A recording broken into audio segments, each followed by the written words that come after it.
Abraão.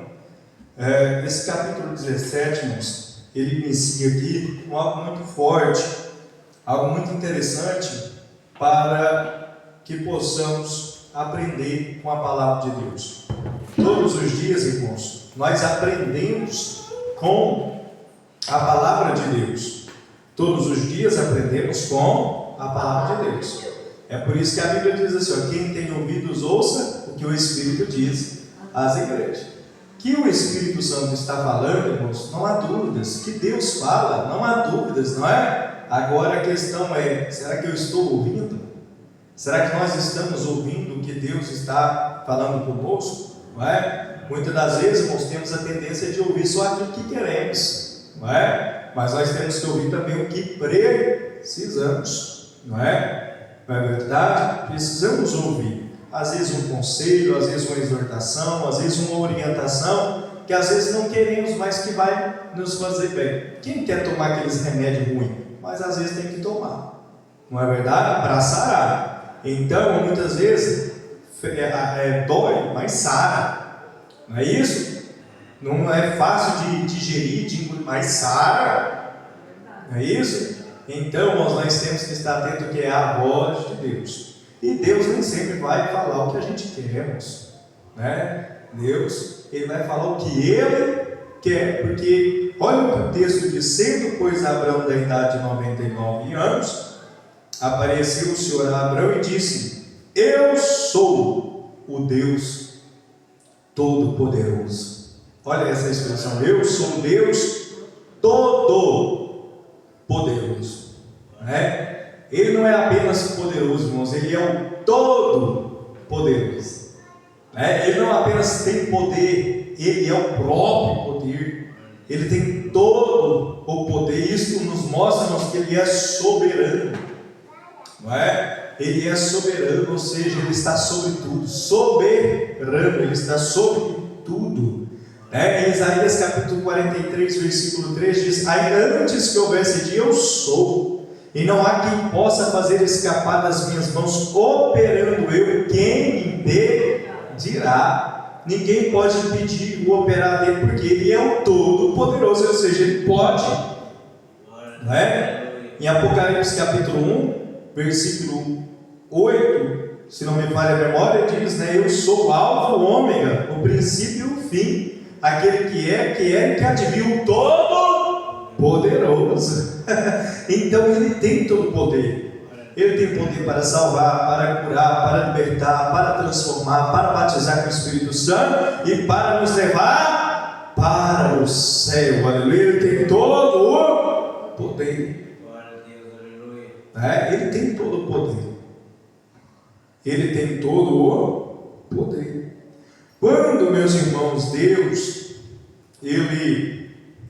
o Senhor, visita Sara, não é? Quando Ele visita Sara, os 3 anjos, não é? 3 anjos foi a tenda de Abraão. 3 anjos foi a tenda de Abraão, não é? E os anjos disseram, não é? Os anjos disseram que Sara, ela teria um filho, não é isso? Teria um filho. No tempo determinado, Sara teria um filho. Porém, irmãos, o texto vai dizer que Sara, estando dentro da tenda, ela riu, não é? Ela riu, e o riso dela ali foi de incredulidade, porque ela já era velha, Abraão já era velho, ela já tinha cessado o costume das mulheres, que isso não podia mais engravidar, então ela riu, como pode? Eu, sendo velho, meu esposo velho, né? E para piorar a situação, ela era estéril, como pode isso acontecer? Então ela riu, um riso de incredulidade, ela foi incrédula, devido à circunstância que ela vivia, mas Deus é o Todo-Poderoso, não é isso? Aí ela riu, aí o anjo falou, por que riu, Sara? Não, eu não ri, ela negou, né? Eu não ri, não, ela riu sim, você sabe que você riu, mas por quê? Ela temeu, né? Então ela falou, eu não ri não, por causa do temor, ela ficou com medo, mas o anjo falou assim, você riu? Sim. Aí o anjo vai dizer no versículo 14, haveria coisa alguma difícil ao Senhor?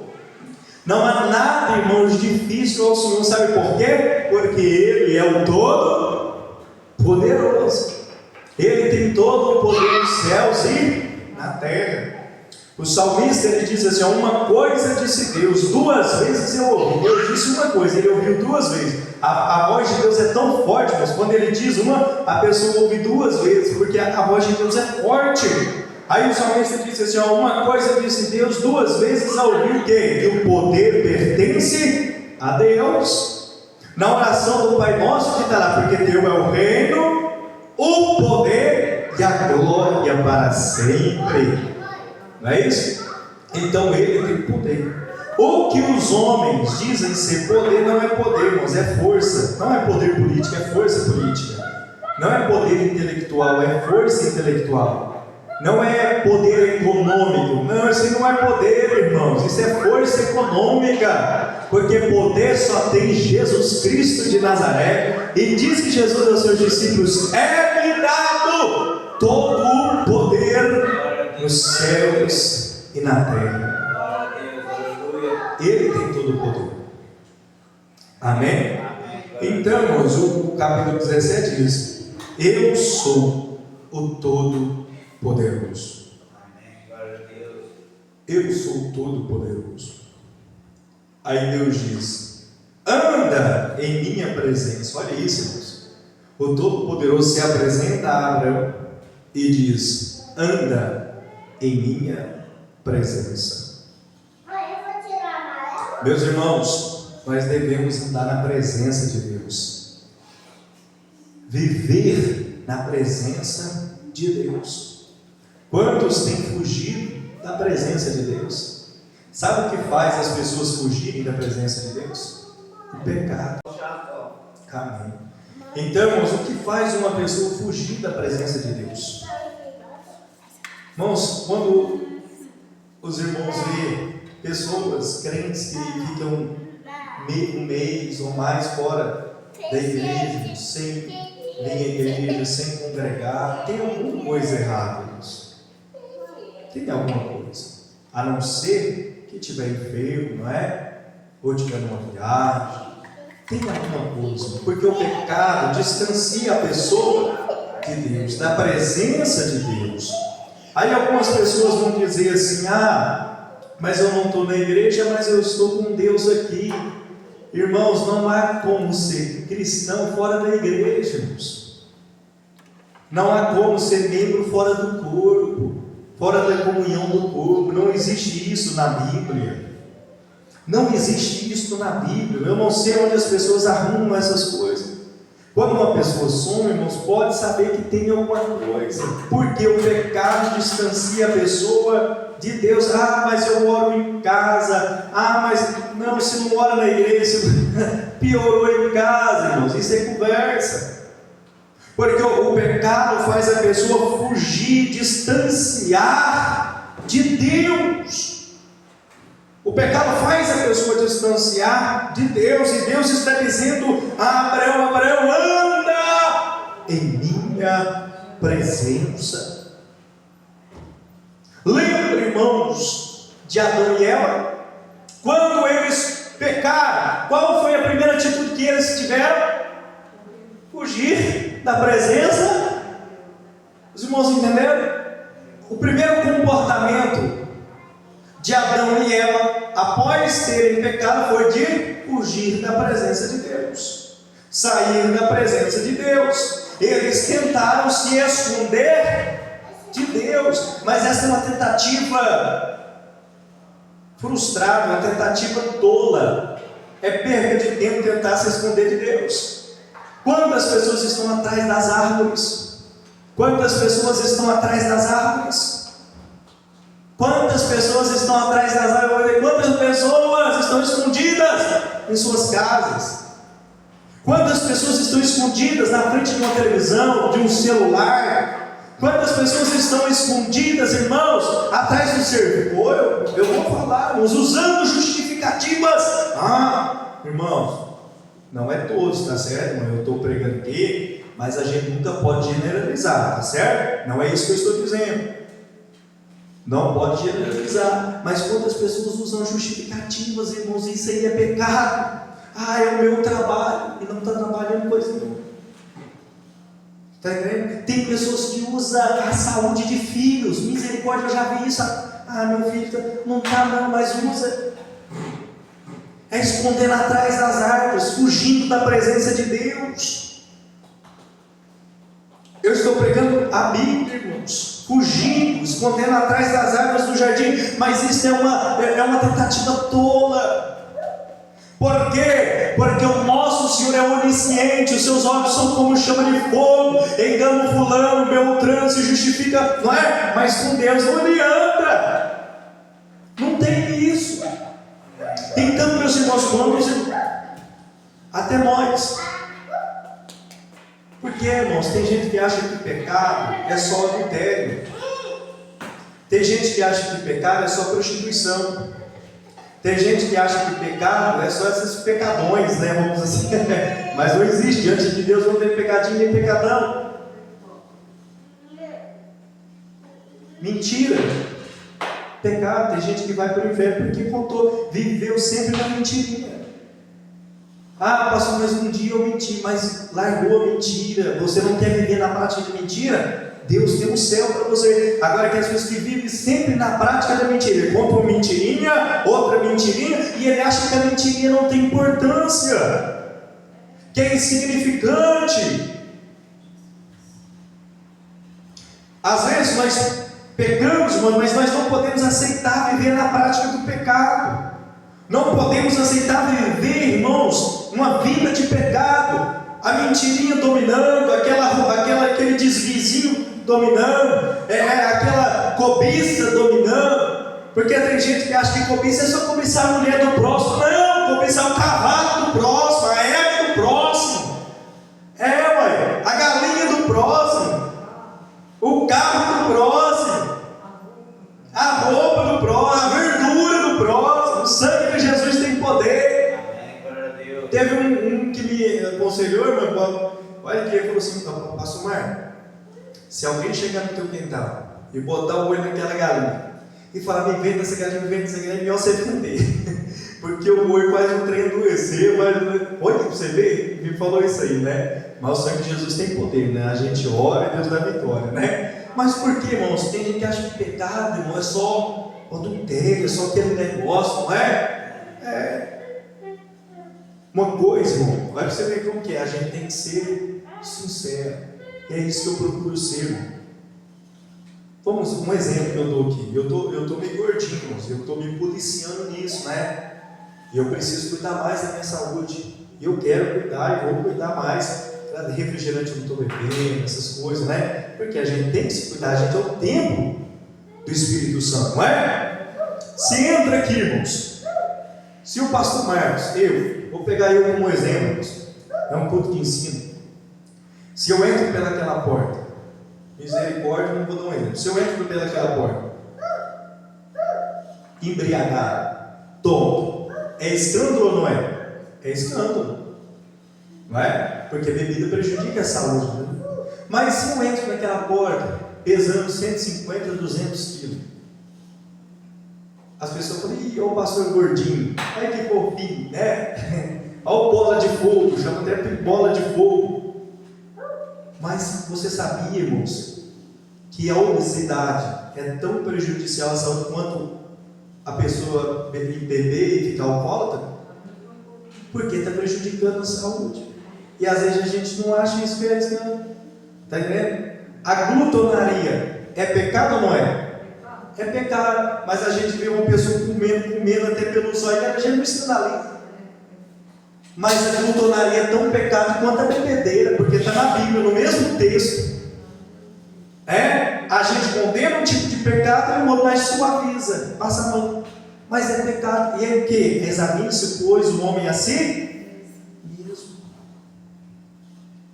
Então, irmãos, nós temos que cuidar de nós, cuidar da nossa saúde. Não é isso?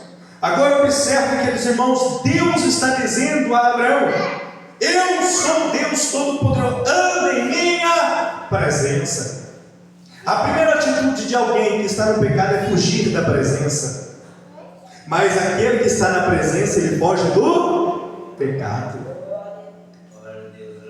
O pecado não domina ele. O pecado não comanda a vida dele. Ande em minha presença. A melhor coisa, irmãos, é estar na presença de Deus. Quem tem a presença de Deus tem tudo. Quem não tem nada. Nós precisamos cada dia mais da presença de Deus na nossa vida.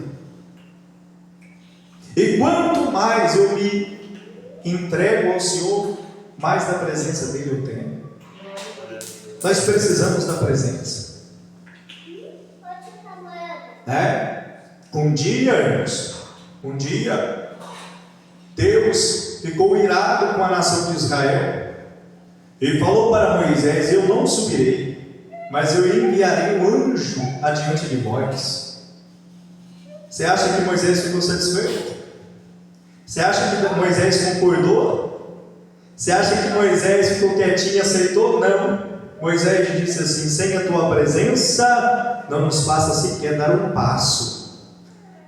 Eu sei que o anjo é poderoso, eu sei que o anjo é forte, eu sei que o anjo é de guerra, mas eu não aceito isso sem a tua presença. Nada substitui a presença de Deus, aleluia. Templo bonito, pessoas que falam bem, coisas não podem substituir a presença de Deus. Nada pode substituir a presença de Deus.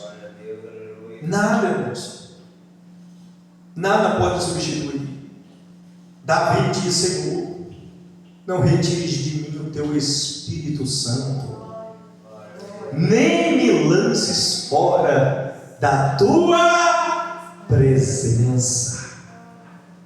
O maior temor de Davi, o maior medo de Davi, não era perder a coroa, não era perder o trono, não era perder o exército. O maior temor do coração de Davi era perder a presença de Deus, aleluia. Eu tenho uma palavra no seu coração: perca tudo, mas não perca a presença de Deus. Glória a Deus, aleluia. Se for para perder, se for, tá certo? Você perca tudo, perca o dinheiro, perca o carro, perca a moto, se for para perder, mas não perca a presença de Deus. Amém. Glória a Deus, Porque é a presença de Deus que nos satisfaz, é a presença de Deus que nos alegra, é a presença de Deus que nos conforta, é a presença de Deus que nos encoraja, é a presença de Deus que nos dá força, é a presença de Deus que nos dá ânimo para vencer. Aleluia, glória a Deus. Aleluia. O que é o inferno? Eu sempre digo, irmãos, o que é o inferno? Inferno é a ausência absoluta de Deus. No inferno não tem a presença de Deus. E o que as pessoas estão fazendo hoje? Fugindo da presença, não é? E quem foge da presença está indo para onde? Para um lugar que não tem a presença. E o céu é o lugar da presença absoluta de Deus. Então quem está na presença de Deus hoje está indo para o céu, que é o lugar da presença absoluta de Deus. O que as pessoas mais querem hoje? Distância de Deus. E qual que é o lugar de distanciamento absoluto de Deus? O inferno. Quem não quer Deus hoje, quem não quer a presença de Deus hoje, o lugar já está preparado. É nu e cru, irmãos, não é isso?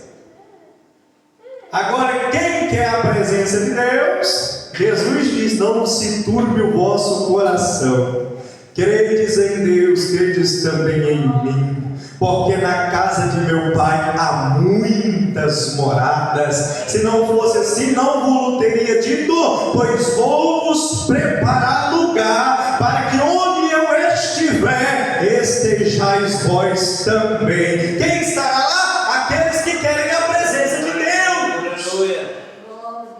Aqueles que valorizam a presença de Deus. Glória a Deus, aleluia.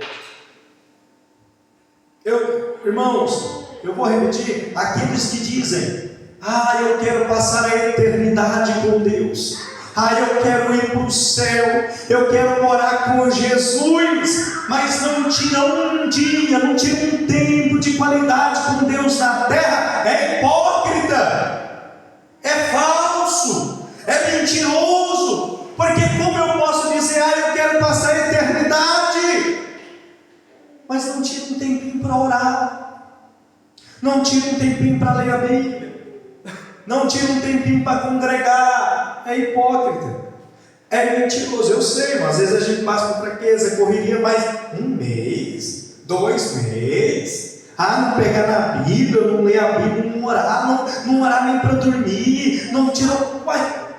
É hipocrisia, é mentira, não quer nada com Deus. Quer ver um exemplo? Uma esposa, pelo celular, né? Vamos lá? Olha o exemplo, o celular, a esposa. Meu amor, eu te amo. Meu, que saudade.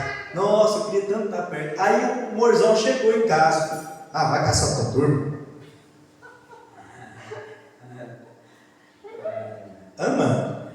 Ou não ama? Não ama. O morzão, meu amor, minha paixão, né? Meu doce de todo. Que vontade de estar perto, que saudade. Aí a hora que a esposa chega, o dia inteiro o celular nem olha na cara da esposa, não dá uma palavra. Ama? Não ama. Quer passar o tempo junto? Não quer. É mentira, é hipocrisia, é falsidade, não é isso? A mesma coisa é com Deus. Como eu quero passar eternidade não é toda a vida, não é? Como eu quero passar a eternidade se eu não falo com Ele, se eu não tiro um tempinho para Ele, se eu nem na casa dele eu não vou? Glória a Deus, aleluia. Eu sou o Deus Todo-Poderoso. Anda em minha presença. Deus está dizendo: anda em minha presença. Anda em minha presença. Muitos querem a presença, irmão, de outras pessoas. Querem a presença do prefeito, querem a presença do patrão, querem a presença disso, daquilo, não é? Faz de tudo para ter a presença daquelas pessoas, mas não querem a presença de Deus. Sabe no fim o que resta? Nada além da presença de Deus. Precisamos da presença do Senhor. O segredo da vida cristã, 3 segredos da vida cristã, 3 segredos, ou um dos principais segredos. Primeiro, andar pela fé, fugir do pecado e andar com Deus. 3 coisas: andar pela fé, porque a Bíblia fala que o justo viverá pela sua fé, e que o justo deve andar por fé e não por vista. Então o primeiro segredo, andar pela fé, é fé. Fé é convicção, é certeza. Fé, você não é guiado pelo que você vê, mas pelo que você acredita. Isso é fé. Então o primeiro segredo é andar pela fé. Segundo segredo, fugir do pecado. E o terceiro, andar com Deus. A Bíblia diz que Noé andou com Deus e foi salvo do juízo do dilúvio. A Bíblia diz, queridos irmãos, que Enoque andava com Deus e foi transladado, arrebatado sem ver a morte. Então nós temos que andar na presença de Deus. Aí diz o texto, para que eu possa concluirmos: eu sou Deus Todo-Poderoso. Ande em minha presença e ser perfeito.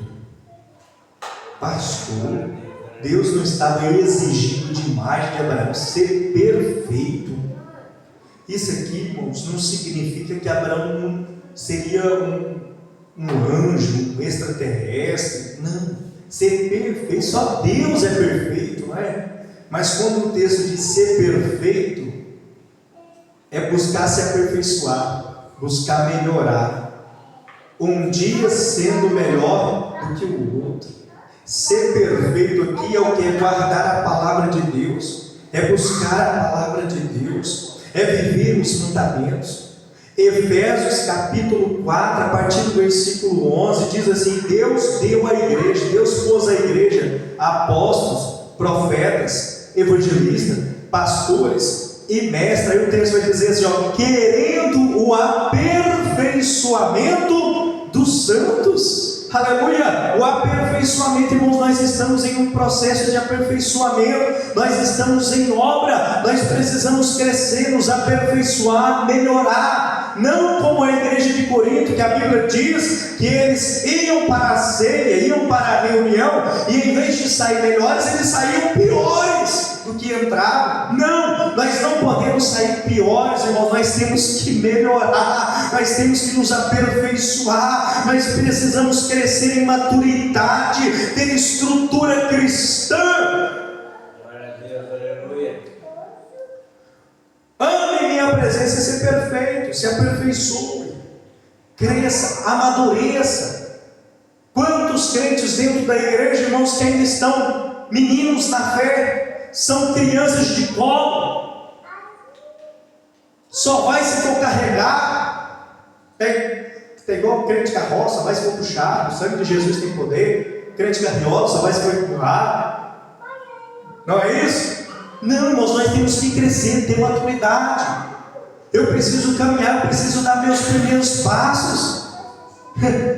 Eu não sou mais menino, eu não sou mais uma criança espiritual, né? Tem crente, irmão, se você dá um mocotó para ele, uma carne, uma comida mais forte, uma palavra mais dura, ele se escandaliza, não quer mais voltar na igreja, é uma criança. Nós precisamos crescer, nós precisamos crescer, se aperfeiçoar, melhorar. Aí no mundo, irmãos, tem gente que fala, se for para ser crente igual aquele, eu não sou, porque está pior do que eu. Nós não podemos ser piores, irmãos. Na presença de Deus nós temos que melhorar, nós precisamos crescer, nós precisamos nos desenvolver na obra do Senhor. Aleluia! Eu sou todo-poderoso, ande em minha presença e ser perfeito. Cresça. Meus irmãos, vamos orar em nome de Jesus Cristo. Vamos orar. Meus irmãos, Abraão, ele era um intercessor. Não deu tempo, ele era um intercessor. Ele estava de contínuo na presença de Deus. O texto vai dizer que após os anjos visitarem Abraão, a Bíblia diz que os anjos se voltaram o rosto para Sodoma e Gomorra, e 2 dos anjos foi para Sodoma e Gomorra, e um ficou, aquele que ficou era o próprio Deus, uma pré-encarnação de Cristo, uma teofonia, o próprio Deus. E Deus falou assim: ocultarei o que eu vou fazer a Abraão? De jeito nenhum. Deus revelou o que ia fazer a Abraão, pois Abraão era amigo de Deus. E Deus revelou a Abraão o que ia fazer, ou seja, destruir Sodoma e Gomorra por causa dos seus pecados. E o texto vai dizer que Abraão então intercede por Sodoma e Gomorra. Mas havia um decreto já estabelecido. Mas pela intercessão de Abraão, Ló e suas filhas foram salvas. A mulher não foi salva porque olhou para trás e virou uma estátua de sal. É por isso que nós não podemos olhar para trás, nós devemos olhar para Jesus, o autor e consumador da nossa fé. Abraão era um intercessor, ele intercedeu. Aí o texto vai dizer também, irmãos, que Abraão foi por uma guerra, porque Abraão era da paz, mas se precisasse guerrear, ele guerreava. Abraão foi para uma guerra e venceu 4 reis e trouxe os cativos, dentre eles estava Ló, trouxe os cativos. E o texto vai dizer, irmãos, que Abraão se encontra com um homem chamado Melquisedeque, o rei de Salém. E o texto vai dizer que Abraão deu-lhe o dízimo de tudo. Deu-lhe o dízimo de tudo. Aí, irmãos, nos dias de hoje tem gente que fala assim: esse negócio de dízimo é no tempo da lei, não é? Abraão deu o dízimo antes da lei, não tinha lei. Então o dízimo não é da lei, porque Abraão deu o dízimo antes da lei. Dízimo não é pela lei, é pela fé. Aleluia. Por isso que Abraão é chamado de pai da fé, porque antes da lei ele deu o dízimo de tudo. Se alguém um dia falasse: não, esse dízimo é coisa da lei, você fala: e Abraão deu o dízimo da lei ou antes da lei? É isso, irmãos, é a Bíblia, né? Mas hoje a avareza é tanta, irmãos.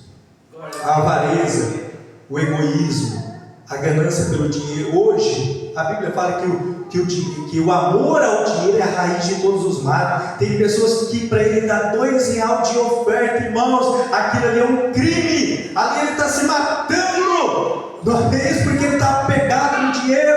O Deus dele é mamon, o Deus dele é o dinheiro. Nós não somos controlados pelo dinheiro, nós controlamos o dinheiro que Deus nos dá. Não podeis servir a dois senhores, porque ou há de amar um e odiar o outro. Não podeis servir a Deus e a mamon, o Deus do dinheiro. Quando você dá sua ofertinha, pode ser R$1 ou 2, ou 10, o que for, pode ser dado uma ofertinha na igreja, você está dizendo: o dinheiro não me controla, o dinheiro não é um Deus, eu preciso do dinheiro, eu dependo do dinheiro para sobreviver, não é? Você vai aqui no barzinho, você precisa do dinheiro, vai nos seus, né? E mesmo se comprar fiado, vai ter que pagar depois, não vai? Então tu precisa do dinheiro. A Bíblia fala que na terra o dinheiro por tudo responde. Mas o seu Deus não é o dinheiro, você não é controlado, quem controla é você. O teu Deus se chama Jesus de Nazaré. Aleluia, glória a Deus. Vamos orar em nome de Jesus Cristo, amém?